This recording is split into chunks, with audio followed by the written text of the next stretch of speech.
தன் வாழ்க்கையை கொடுக்கிறான். அதனுடைய ரிசல்ட் என்ன? அவன் விதைக்கிற ஒரு புறம் அவன் விதைக்கிறான், அவன் விதைக்கிற நிலத்திலிருந்து கனி வருது. இன்னொரு புறம் அவன் வாழ்க்கையிலிருந்து கனி வருகிறது. அவன் மேல பொறாமை கொண்டு அவனை காயப்படுத்தும் போது அவன் ஒதுங்கி ஒதுங்கி போறான். யாருக்கிட்டையும் ஃபைட்டுக்கு போகல ஈசாக்கு. ஒதுங்கி ஒதுங்கி போறான். ஒதுங்கிறதுனால இந்த காலத்துல ஒதுங்கினா எல்லாம் இழந்துருமா? ஏசேக்கு நஷ்டமாகலாம், சித்னா நஷ்டமாகலாம். ஆனால் பரலோகத்தில் இருக்கிற தேவன் யாரும் தொடாத ரகோபத்தை உனக்கு ஆயத்தம் பண்ணி வைத்திருப்பார். நீ இன்னைக்கு நீ ஏசேக்க விட்டுற கூடாதுன்னு சொல்லிட்டு ஃபைட் பண்ணி ரகோபத்தை இழந்துட்டு இருக்கிற. ஏசேக்கு போயிடக்கூடாது, சித்னா போயிடக்கூடாதுன்னு சொல்லிட்டு சண்டை போட்டு ரகோபத்தை மிஸ் பண்ணிட்டு இருக்கிறோம். ஹல்லேலூயா. ஆனா நம்ம ஃபுல்லா சுத்தி ரகோபத்துன்னு தான் பேர் வச்சிட்டு இருப்போம். ஆனா ஏசேக்குக்காக ஃபைட் பண்ணுவோம், சித்னாவுக்காக ஃபைட் பண்ணிட்டு இருக்கிறோம். ஆண்டவர் பார்த்துட்டே இருப்பார், இவன் எப்போ வருவான் இங்க. ஆமென். ஆனா வந்து ஜெபம் பண்ணிட்டு இருப்பான், ஆண்டவரே எனக்கு ரகோபத் உண்டுன்னு சொல்லுவீங்களே, உண்டு, வா நீ முதல்ல வெளியே வா. ஆமென். நான் உருவாக்கப்படணும் ஆண்டவர் சமூகத்தில். இது தெரியாம நான் அவரை சங்கடப்படுத்துகிறேன். ஒரே கேள்விங்க, என்கிட்ட தேவனுடைய எதிர்பார்ப்பு அதிகமா இருக்கும்னா நான் பைபிள் திறக்கும் போதே ஆண்டவர் என்கிட்ட நிறைய மாற்றத்தை சொல்லிட்டே இருப்பார். இதை பண்ணுறா, இப்படி பண்ணு. மோசே கிட்ட வருகிறதை கண்டு காலில் என்ன போட்டிருக்க, கழட்டு, கையில் என்ன வச்சிருக்கோல் கீழே போடு. 40 வருஷம் சொல்லல, அவன் கிட்ட வருகிறதை கண்டு சொல்லுகிறார். இன்னைக்கு ஒண்ணுமே நான் ஒண்ணு சங்கடப்படுத்தல யாக்கோபே. இதுதான் ஒரு என்கிட்ட ஆண்டவர் எதுவுமே எதிர்பார்க்கல அப்படின்னா எனக்கு கிடைக்கிற பெரிய பனிஷ்மெண்டே அதான். ஆமென். ஆனா ஆபிரகாம்கிட்ட உன் மகன் ஈசாக்கு எனக்கு பலி செலுத்து. நம்ம எல்லாம் ஜாலியா இருக்கும், நல்ல வேளை நம்ம கிட்ட கேட்கலன்னு. ஆனா அவ்வளவு கேட்கிறாருன்னா எந்த அளவுக்கு ஆபிரகாமேன் கூப்பிட்ட ஆபிரகாமுடைய பதில் எப்படி இருக்கும் தெரியுமா? இதோ அடியே. 75 வயசுலயும் அதுதான் பதில், 100 வயசுலயும் அதுதான் பதில், 175 வயதுலயும் அதுதான் பதில். அந்த ஆபிரகாமை வச்சுதான் புதிய ஏற்பாடே தொடங்குகிறார், ஆபிரகாமின் குமாரனும் என்று. 75 அடியேன்னு சொல்லிட்டு அவர் சொல்ற, நான் செய்ய போகிறதை ஆபிரகாமுக்கு மறைப்பேன். ஆபிரகாம் வீட்டு மரத்தடியில ரிலாக்ஸ் பண்றாரு என் ஆண்டவர். என்ன உறவுங்க இது! Glory glory glory. நாம அவர் சமூகத்தில் இளைப்பாற வந்திருக்கும் போது அவர் ஆபிரகாம் வீட்டுல போய் இளைப்பாறுகிறார்னா, ஓ ஜீசஸ். ஆமென். தேவன் நம்ம கிட்ட எதிர்பார்க்கிறாரா? எதிர்பார்ப்பு இல்லாத அளவுக்கு ஆபிரகாமை கர்த்தர் ஆபிரகாமாய் அவருக்கு என்னெல்லாம் தோணுதோ அப்படியெல்லாம் உருவாக்குறார். நீ நட அப்படிங்கிறார், நடக்க வைக்கிறார். அங்க வலது போறோம், மேற்கே பார், கிழக்கே பார், தெற்கே பார். யாக்கோப்ட நீ படுத்திருப்பா, நீ படுத்திருக்கிற பூமியான உனக்கு நீ இருந்தா போதும், நீ வந்து பின்னாடி படுத்தா போதும்.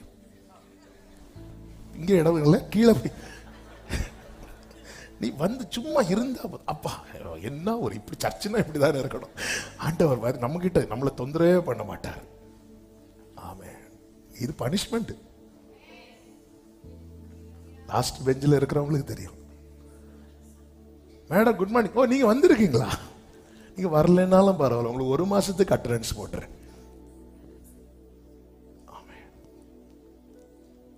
எதிர்பார்ப்பு.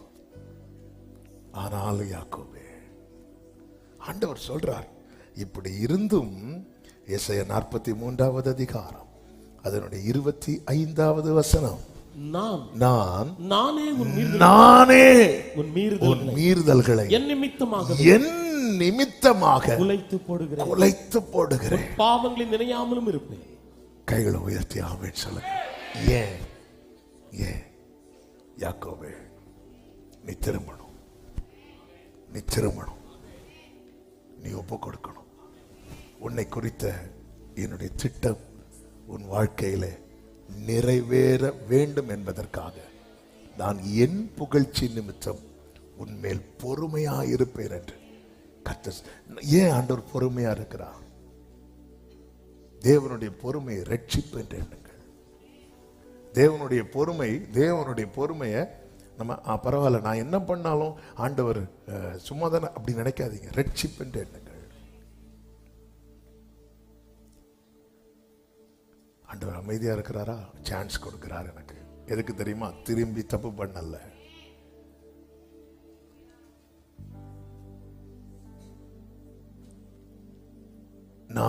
நானே. எனவே நீங்க வேதத்துல பாத்தீங்கன்னா ஆண்டவர் தம்மை புடமிடுகிறவராகவும் தம்மை குயவனாகவும் தம்மை தோட்டக்காரராகவும் காண்பிக்கிறதை வேதம் காண்பிக்கிறது.